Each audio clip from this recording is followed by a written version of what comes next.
in this area, in this specific area, for educational purposes.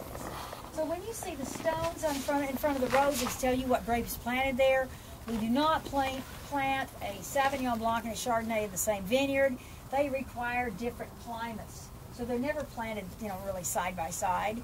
They're just here for educational purposes. Unfortunately, it's too early in the year to taste the fruit. The grapes are very young and sour at this point. Now, the first thing that you do when you want a vineyard, I hope I don't sneeze. The first thing you do when you want a vineyard is order the plants. You call the nursery a year and a half before and order the plants, and they've had a chance to grow for a year and a half. And that's the way you get them, young plants. And you wait 6 to 7 years for them to get mature.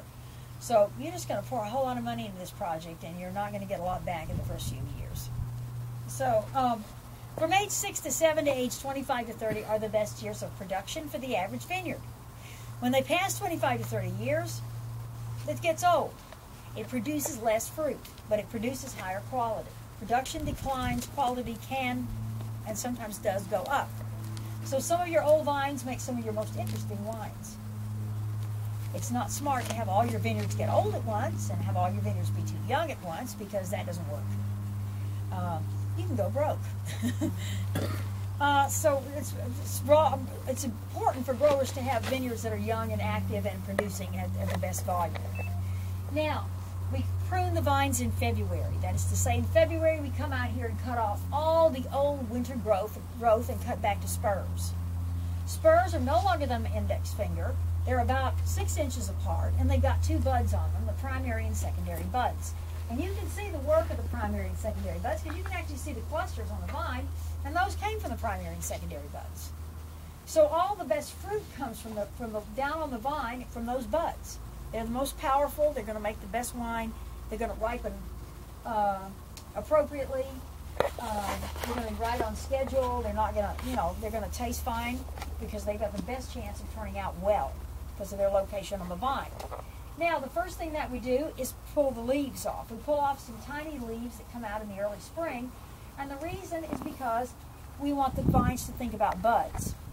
But as the leaves start growing throughout the summer, we've got a lot of thick leaves out there, which make a lot of shade, and that makes a dense canopy.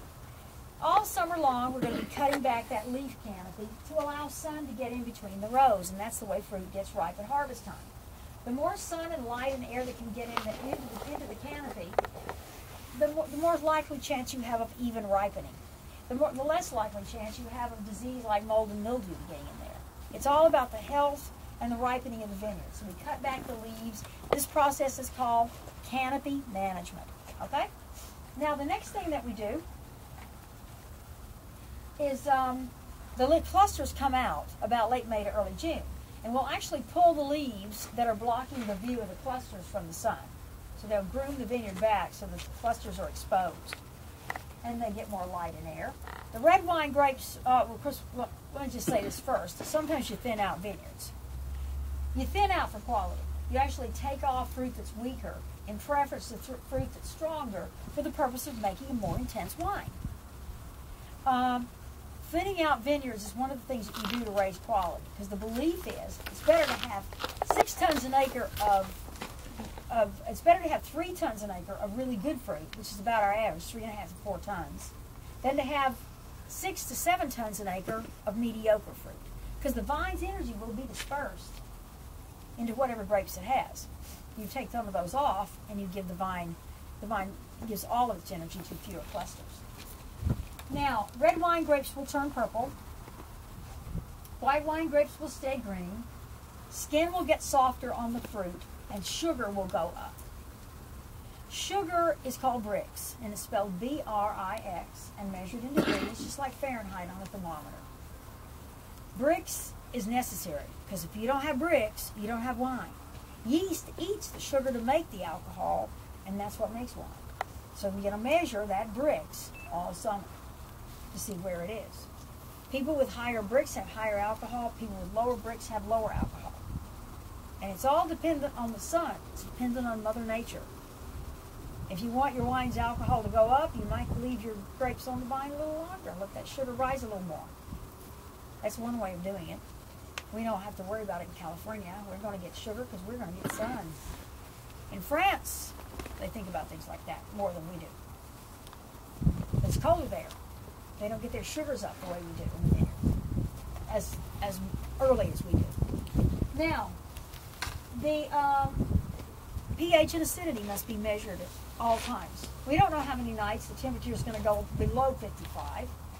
We don't know how many nights it's going to go below 60. We just have to keep track of all that. And at the end of the season, we're interested in pH and acidity because without that, wine's just not going to age. Now, this is kept track of. We have science. We have so much good science to keep track of the vineyards and tell us what's going on. But it's a winemaker who decides when to harvest. You cannot take the human element out of wine. A winemaker has to come out here and taste that fruit on the vine to know when to take the fruit off. And once that winemaker says take that fruit off out of the vineyard, the people that pick it come out before the sun comes up and pick while the air is cool to retain pH and acidity that's accumulated over the night temperatures. In the daytime, Brix goes up and pH and acidity's down. At night, it reverses itself. pH and acidity's higher, and sugar's kind of down.